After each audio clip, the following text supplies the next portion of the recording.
கூட்டத்தில் சில பேர் கேட்டாலும் கோவப்படாமல் செஞ்சு கொடுங்க. நீங்கள் எந்த ஊருண்ணா? சொந்த ஊர்? நத்தம்ண்ணா. நத்தம். சரிண்ணா. பசங்களாம் என்ன பண்ணுறாங்கண்ணா? பண்ணிட்டீங்க. அப்பா வந்து சமையல் மாஸ்டர்ண்ணே.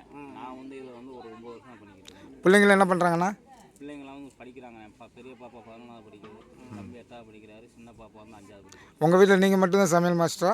ஆமாம், அண்ணன் தம்பி 6 பேருண்ணே. 6 பேருமே சமையல் மாஸ்டர் தானே. அண்ணன் வந்திருக்காங்களா, அவங்க எல்லாமே குறிப்பிட்ட எத்தனை கிலோமீட்டர் வரைக்கும் சமைக்க போவீங்க? 30க்கு 300 கிலோமீட்டர் வரைக்கும் சென்னையிலும் போயிருக்கீங்க. சரி சரி. வந்து பெஸ்ட்டாக சமைக்கிறது நான்வெஜ்ஜா சைவம்? நான்வெஜ்.